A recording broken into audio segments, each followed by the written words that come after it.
Hey, welcome, all my right thinkers. Thanks for tuning in to check out your boy, P Funk, thinking right out here in the lab where I do what I do for you. This is the book we're working with. Well, this is the cover, but this is the original sign of the Egyptians' concept of peace. The falcon with the sun disk, and look at his talents. No spears, okay, no weapons. You got the sun disk, and you got the life. That's what they represent. So just want to show you the cover of that because we're gonna get into some God concepts this morning. I'm doing God. So all right, here we go. Excuse me. Rightism. Let's go. 25 rules to live by storytelling. Story with a message. There's a message in the story for life. I give life lessons. You tune in and receiving them. I appreciate you. We got a good thing going. Let's do what we do. Right thinking mission. That's what I'm on. Is to enlighten, inspire, educate, and motivate you, the individual, to a higher spiritual level of enlightenment. Right thinkers way of life through mental and spiritual discipline practice daily will help and guide you to obtain your goal of spiritual enlightenment, aka know thyself. My mission, that's what I'm on, is that all right thinkers know thyself. If you're a right thinker, your goal is to know thyself. See where we're going with this? So the idea is, I ask the question, excuse me, do you know you? It's rhetorical, but if you don't have the answer for yourself, tune in. I can help you with that. That's what I do for you. A person who knows not and knows not that they know not is foolish. Disregard them. A person who knows not and knows that they know not is simple. So you can teach them. That's why I do what I do for you. Appreciate you too. Stay tuned. I got more for you. A person who knows not and believe and think that they know is dangerous. Avoid them. I do. A person who knows and knows that they know, excuse me, knows not that they know is spiritually asleep. I can awaken you. I'm the spiritual alarm clock here to wake you up with knowledge of self. That's what I do for you. A person who knows and knows that they know is wise. Follow them. All these persons reside in you. Right thinkers know thyself. And to Mayat, be true. We wrapping up the lesson. We in the fourth patch. We doing by God. We just did creation. Who is God? And I'm gonna take you to the sign that they use for God, breaking it down for you. So, right thinkers, let's talk about God is absolute reality, aka God is everything. My church song. I love that record. All right, but that's the concept. Let's talk about it. So, from the most remote times of Egypt, here you go. I show you the book. See that sign right there? We talked about this right here. From the remote time, it told you the symbol, okay, of the hawk or the falcon was used to represent the all encompassing divinity. Why? Because if you knew Google the hawk, falcon, the peregrine falcon, and you'll know why. They knew that. Modern man, scientists, he's following, but they knew that falcon was a bad man. God, okay, the supreme being, the creator of all things. They gave him that concept. Omnipresence, excuse me, omnipotence, omnipresent, omniscience. The hawk is also the symbol of what? The human soul. The implications is that what? The supreme being and the human soul are what? Identical. I showed you the picture where Asar would look at himself. Okay, I love that. And it tells you right here, the human soul and God are identical. Here, Haru, which is the hawk, is shown holding the shin. Okay, now in the book, no, sorry about that. In the book, you see he got sun disk. Okay, in ours, we have, they call it the shin. I showed you the emblem of the shin. The shin, eternity, represents eternity in the key of life. So it's telling you we got eternal life. That's the concept. That's the purpose of it. And when you see that, they all knew that. Okay. Again, we break it down in words, but when they said it, they knew the meaning. They understood it. But that's how they talk. That's how they got information across. Okay. Signs and symbols. Got the book. And boy, they got some good stuff in here. I love this book. Okay, but every now and then I dip in there and get some information out. Good stuff. But if you're gonna learn, you got to read and study different people's who putting stuff out. If the information is good, you use it. If the information seems a little obscure, don't waste your time. Why? It ain't good. Once it seems unclear, once it don't seem, it's time to let it go. That's all. Those are indicators. All right. If it ain't laying out, if it ain't making sense, don't follow it. Okay. But let's finish with this out. Now you see the sign with the hawk, being the hermit. Excuse me. Your human soul is identical to the soul of the hawk, and the hawk shows what holding the shin, which is eternity, the symbol for eternity, and the ankh, the symbol of life. Again, it represents eternal life forever. Now, there's another sign I want to show you. This is a sign of hotep. Let's break that down for you right quick before I get into the lesson. Whole idea, when they see these signs, ancient, they saw them, they knew just what it was. So when we look at them now, we can talk about it, explain them, and see what they saw and understand. Yeah, they had a whole perspective that worked for them. Trust me. The symbol we just saw was hotep above, representing an offering. Okay, not, excuse me, an offering mat. It's called like a little mat. And then the top, you see that's bread. That represents bread with a loaf of bread, what they call considered divine food in the center, symbolizing that the gods are satisfied and at rest, at peace, okay, called supreme peace. And this is not the peace of solitude or of silence, but a peace born of desire lessness, meaning you're content. You got everything you need. After a good meal, after you got your belly full, you feel good. Just last week, I'm out at Atlantic City, chilling, having crab legs. I had crab legs and watermelon, my two favorite foods. I ate to my fill. I got that. So you know what, God, you can take me now. Why? This is it. This is it. So that feeling, that's what you want to get. And we all experience it in this physical form at one time or another. Imagine that for the rest of your days. That's the concept they try to set forth. Okay. Now, you're born out of peace and your desirelessness, which what one feels when one has all one's need. I just told you, I experienced that for myself. You all have their own experience. God is different for every individual. That's why it's no problem. Why? What I think and feel about God is for me. What you think is for you. But we can collaborate. We can collaborate and express how we share our blessings about God. So that's what it's all about. But you have to experience Him for yourself. This state of being, watch this, when one needs are fulfilled, that's hotep, that's supreme peace within oneself. I told you that. This state of being does not arise through worldly pursuits. I got mine from food, eating, okay? But that's not what makes you happy. The fact that I got what I wanted, the way I liked it, and it suited me to the T. Okay, that put me in a place where I was happy. I was what?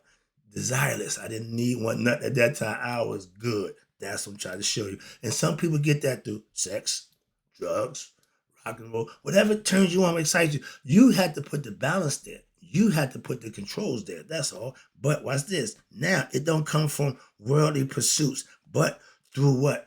The intuitional realization of what? One's own true identity, knowing thyself. Then there would be no mental agitation due to what? Desires or psychological needs, which most people mistakenly try to what? Fulfill. Thinking that's going to make them happy through interaction, sexual intercourse with other people, and getting things of the world in the state of hotep. That's what we want to get. One is what? Fulfilled regardless of one's affairs, situation, and position. Like George said, the position and condition of your ass where you are, free your mind and your body will follow. If you have knowledge of self, then you can what? Do what's right because you know what's right. And all you had to do is implement it. That's the difference in knowing right from wrong. If you know right from wrong, all you got to do is do it. Knowing and not doing it, you're responsible. Again, that's karma. Moving on. Now let's talk about the netter and netter rule. is not located in the realm of time and space, meaning it ain't here, as are what? The other netters and the three worlds: earth, physical, duat, intermediate world, and heaven is the casual. They are known in the Kemetic Egyptian system as physical, astral, and the casual, as they are known in the Indian Vedanta system also. But we can break it down a little more. Reverse it. Physical, Ptah. Astral, Ra. Casual, Amun. Any way you want it, I can do it for you and get it to you. But the understanding of it, when you do that, you can break it down, reconstruct it, put it together any way you want. Like the Lego, little things connect. Some people are good at that. I'm good at putting together concepts and views. Okay, so the netter and the netter root is what causes what? Time, space, and the appearance of what? Physical objects to exist. High vibration, higher density vibration, the lighter, heavier physical. That's why the physical body stays grounded on earth. God, here we go. God is what? Absolute reality. What you mean? The netter root we call God is the universe, its cause, and what lies beyond as well. All knowing, that's God. All those things that we give him, the attributes, once you understand that about him, you shouldn't have no problem with him being all everything. We just told you that. The absolute netter root, is truly what? Beyond the actual description of words or even models. But we try, in order to truly understand and know the absolute, one must be one with the absolute. That's the goal of right thinking philosophy, to get you to become one with your higher self. I'm explaining it to you as best I could, break it down to you as we go, so you can implement it. If you understand it, you can use it. Now, you got to become one with the absolute. One must be pure. Love that. Pure here, pure of heart. Well, my intent don't count. Deeds count. So if your heart is good, your deeds will be righteous. One must, you ready? Transform one's ego, personality into what? The higher level, aka Haru, or God-like one, in order to what? Know God or thyself. God is thyself, which is the same as knowing one's true nature, not your name, not your sex, none of that. No, thyself, meaning your real self, your inner self, your God self. Men, listen, did you know this? Men are mortal gods. Mm-hmm. Gods are what? Immortal men. Ancient Egyptian proverb. They knew becoming godlike was up to man, and he got the choice and ability to do just that. They laid it out for you. Moving on. Now, here's another good one. Matter of fact, for my Christians, know ye not that ye are gods. That's what Jesus said. He talking parables. No, he's telling y'all ignorant people don't know who you are. In layman terms, I can read between the lines. I understand just what he's saying. Okay, but again, he wasn't the first. He was just making the point for his people and his time. Simple. I understand that. No problem. All creation, all creation, and the absolute realm is what? One. Everything is one. Through the veil of Aset, it appears as though what? Creation is dual, consisting of heaven and earth. The story tells you heaven and earth was in a love embrace. They was like this. There was no space between them. God said, I can't do what I need to do with y'all like that. Shoo, handle that. Heaven went up, earth went down. Ain't nothing between them now but shoo, that's air. You see him? He who raises up. Yeah, he pushed heaven up, separated from earth. Now man can be put on earth and produce and show God's worship in deeds. That's the story. That's the concept. I ain't got a problem with it. Moving on. That's the story. That's the one that tell you about separating heaven and earth. But consisting of heaven and earth, good and bad, opposites. Remember, duality. Meaning if you got one, you gotta have if you got heaven, you gotta have earth. But we say heaven and hell. Earth is hell. It can be heaven. State of mind. Again, the condition and position in your body when you're in. I say your ass like George. But you got good, you got evil. You got negative, you got positive. You got male, you got female. You got yin, you got yang. You got creator, you got created. And so on. You see where we're going with this? This makes sense. This appearance, however, is an illusion created by the ignorance of what? Of our conditioned mental process, which identifies with who? Our limited individual self, the Ba, instead of the source. I am Mark, I'm me. Yeah, I'm a male, I'm so and so. I'm just spirit, soul don't age, don't make a difference. You just calling out your physical attributes again through your ignorance. That's why we get knowledge and become what? Knowledge of what we need to know about. If we're ignorant of it, we can't perform it, we can't use it, we can't do nothing. We're doing that for a long time. Moving on. Neteru. That means God inside the gods. Sorry. But they keep using that phrase. I want to make sure you understand what God is Neter. Neteru is more than one, but he's inside his creation. His creation is the gods, the elements, and everything here. So he's inside his own self. Hope you can understand that. I know it's kind of hard, but accomplishing what? This shift in what? Identification, aka knowledge of self, of who one thinks one really is in effect the process of what? Removing the veil of ignorance. Not knowing, now you're going to know. It is the process of becoming what one already is. We just don't know it.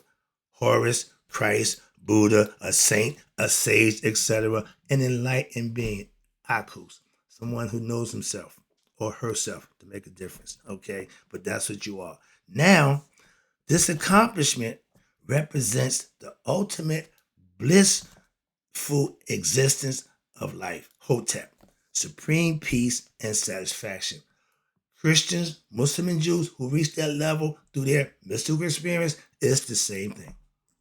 Everybody can have it. Everybody has it. They call it a different name, but it's the same thing in general. And it is what? Pursued while one is still in the physical body, meaning alive.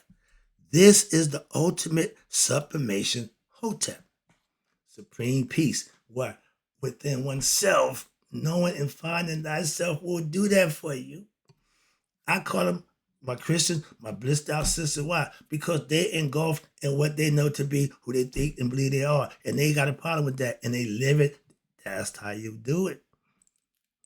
Live it. Don't say about it. Be about it, my man Ron. Moving on. Now, hotep is what?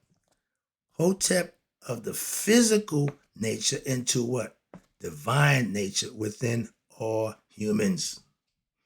Hotep is also what? The name of Ptah, without the letter A. PTH. Spelled backwards, HTP, Hotep. Ptah, Hotep. They synonymous. If written backwards, Ptah is the aspect of God and the Supreme Being who represents the creative force that brings creation into being. They have full understanding of how things was done. We got more scientific and philosophical, technological words, but it's the same thing. I listen to what we're saying now, but they had it all right a long time ago. Moving on. Let me wrap this up. I see the clock. All right, here we go. Time to beat the clock. I hate that. But knowing that there is one God, and that one God is in you, who manifests in many ways, go by many names. The netters, the cosmic forces, all created by him, are within us as humans and in all that is seen and even unseen as the children of who? God. That's why when our elders pray, they say, Father. Why God be a man? The elders understood that Mother Nature, Father Time. So they got different perspective. They understood that. So when they talking to God, they call him Father. I don't haven't heard nobody mention God in the female context. Why? That's nature. They know nature's female, the earth, giver. I understand that concept, but we are children of God. We have what? Those same powers. I can do all things through who? What? Christ who strengthens me. That's our concept. We knew with self-knowledge, that's what strengthens you. Knowledge is power. Self-knowledge is superpower. Conceptually, that's how I look at it. Know that what? The same power in the cosmos is also in you. Therefore, we learn about the cosmos. We learn about what? Our true selves. The more we learn about others and the more we learn about what? Ourselves, the more different we are, the more same. I just gave you all the philosophies. Everybody's different character. It all comes down to the same thing. Oneness, God. So we're all on the same page. We just got different ways of presenting it. This is my favorite. This is one of my favorite. Make knowing thyself the object of intense study. And what happened? You will discover God. I love that Egyptian proverb. Now, wrapping it up, a converted experience at the end of physical life on earth is what? Complete rejoining with who? The absolute. Becoming one with God. I've been trying to give you that concept for the longest. But, excuse me, the universal Ba, meaning spirit, God, Neteru, all of those have the same thing in common. The spirit of God, supreme being, to what? Continue our journey through what? Eternity. The physical world is temporary. This is just a stop along the way. And the ancients knew that. They didn't fear death. They knew death to the physical body is coming. Stop. Oh, I'm going to die. Yeah, physically, yeah, the body's going to run out. But if you have knowledge of self, you become one with your higher self, God, he don't die. Just multiply. Move on. We God's kids, aka God is baby. We baby kids. All right, I look at the clock. I got a few more minutes. Let me wrap this up for you. In chapters 17 in the book of Coming Forth by Day, circa 5500 BCE, it is explained, watch this, that all gods, netters, including Asar and Haru, and the great God inside what? Common folk. At one time, they just thought just the hierarchy should have knowledge. Common folk right now, the power that be, got all the knowledge, and the common folk are considered to be what? Ignorant. 85% of y'all don't know jack, so they don't have no respect for common folk. And our ancients, they looked out for common folk who are really what? We all one with God. Your status and your position don't really mean nothing. That's why at Judgment Day, all those things means nothing. How much you made, how much you earned, how big your house is, all that means nothing. What kind of person were you? How Mayat did you live? Hello. Let me wrap it up for you. Now, God Ra further what it states what? That there are benefited who do achieve what? Communion with God. That's why I meditate to gain communication. They say Osiris. I say God. I say my dad. When I go into meditative state, I know just who I'm talking to now. Okay, that's my concept. And that's the what? The great God where inside of you while on earth. The spirit that's in you is God. The spirit that's in every human being, once they leave, is still God. The body's no longer there, but the spirit stays around. If it came to God while it was a physical form, you get the concept now, you understand it? Wrapping it up. Ra and Ra Harati, Ra Haru are what? The names that was given to the nameless one, God, in later Egyptian times, the dynastic period, its association with what? The sun disk gave it what? Concrete visual image. When you saw that circle in the dot, you knew just who and what it meant. Okay? These are different signs of God. Circle in the dot. The wings, all encompassing. Sun disk with the two rays, the two wings. Then you got Harakti, that's the form, worshiping God in the Mayat concept. Okay. And at the end, okay, that's the sign for God right there. Bam. The netter. That meant God, the flag. Okay. Didn't have an image. And I'm going to show you other images about God because the zodiac sign, but we get to that next. Let me wrap this up for you right quick. Ra Harati, the same names in later Egyptian time that has appeared associated with the sun disk. Okay, concrete visual. Now, in the hieroglyph to the left, I just showed you Ra Harati, Ra Haru is shown what holding an Ankh, the symbol of life. Right there. Okay. Primal androgyny. What do that mean? Original man and woman, sex, both sex. Right quick.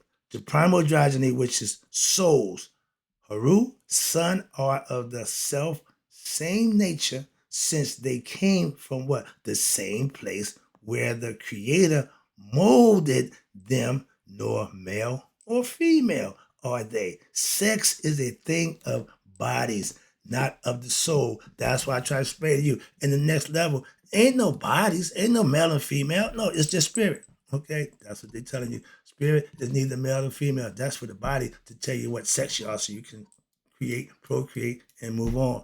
But the spirit realm ain't none of that going on. So whoever promising you virgins in the afterlife, they're lying to you. Moving on. I want to get that out of the way.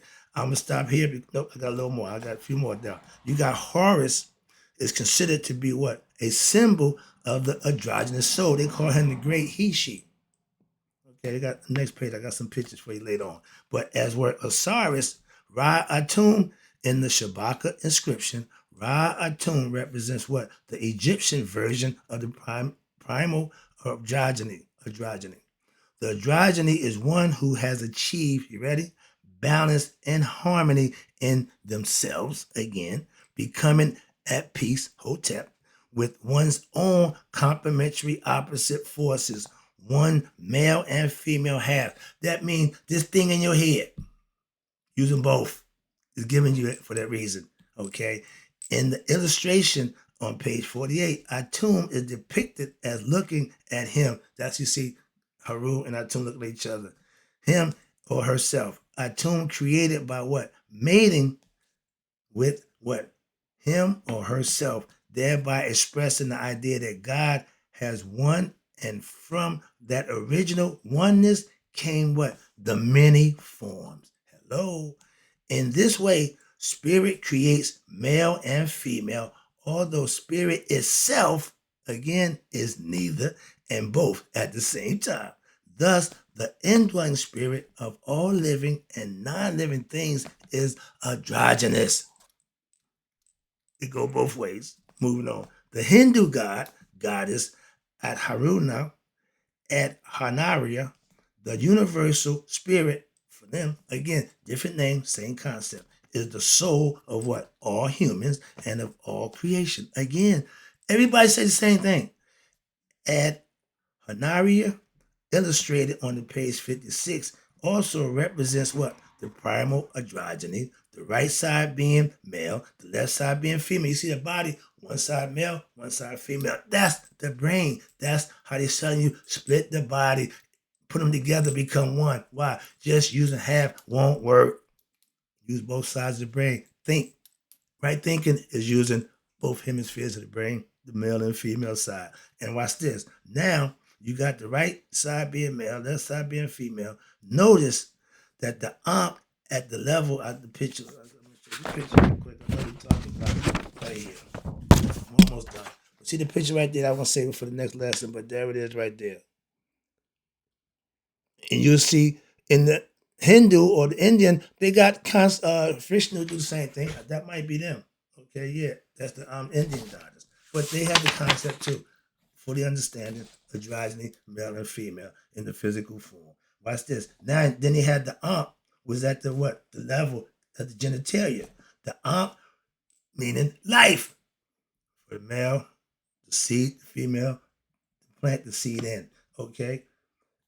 From the remotest times of Egyptian philosophy, watch this, represented the union of male and female principles, which what bestow life. This is my point about this whole gender, male and man, women and women. It won't generate life. It won't procreate. Simple as that. That's nature. That's what God did.